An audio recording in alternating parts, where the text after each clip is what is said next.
chapter 7, verse 27, and Proverbs chapter 24, verse 3. All right.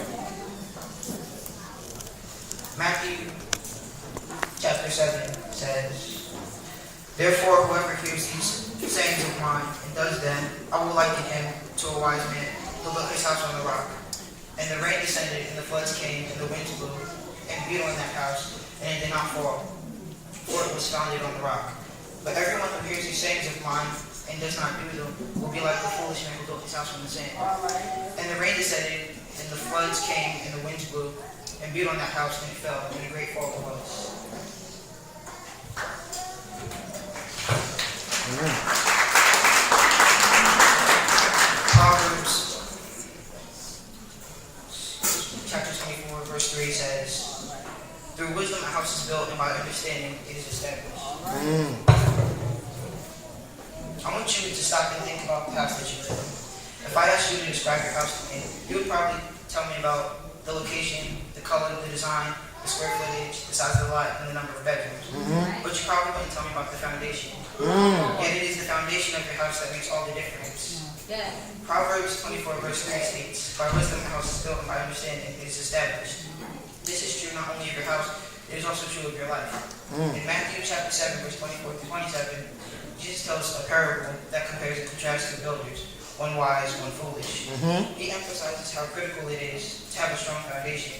The use of a building metaphor should not surprise us. Jesus was a carpenter. As part of the firm of Joseph and the sons of Nazareth, he had built the furniture that people put into their homes, and he probably built some of their homes as well. Jesus knew the difference between a solid house and a showy one. However, this story is not just for architects and carpenters and contractors. It's for you and me. Yes. Building a house is just an analogy for building a life. The point is this: you're building a life, and the most important feature of your life is the foundation. And the verses that follow, chapter 7, verse 24 to 25, Jesus provides two options for building your life.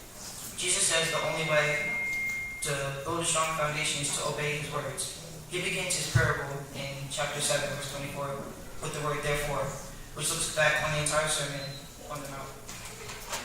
In light of his teachings, Jesus says, "Everyone who hears his words of mine and acts on them may be compared to a wise man who built his house on the rock." By using the word "everyone," Jesus reveals that his words are intended for all people, for all time. He begins by stating that you must hear his words. In order to do so, you must expose yourself to the truth. You can do this by reading the Bible, by attending worship, and being around Christian friends who can teach you. While this sounds daunting and tedious, this is what you do in your everyday lives, right? Yeah. If you want to learn a skill or profession, you must seek out the necessary information. And athletes assist coaches and more experienced players to better him or herself. A craftsman becomes an apprentice to learn from those who are more experienced. In each of these cases, it is essential to not just hear the truth, but to listen to the truth. Anyone who's married knows the difference. The key to listening is to interact with the one doing the speaking. The best listeners I know are the ones who ask the clarifying questions, such as, "What do you mean? Are you saying?" or "Can you explain that further?" These questions show that a person is listening. We should ask clarifying questions when interacting with Christ's words. That's good. Is God warning me of something? Do I need to repent? Is there a promise that I can claim or That's command good. me to obey? That's good. In conclusion, I'd like to say Jesus urges us to hear his words, but he doesn't stop there. He goes on to say that you must act upon his words.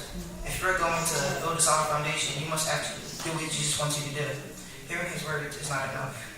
Don't get me wrong. Hearing his words is an amazing thing, to be able to hear God and be receptive to him. But it's not enough. You're building your life on his words only as you obey him. Yes. Ah.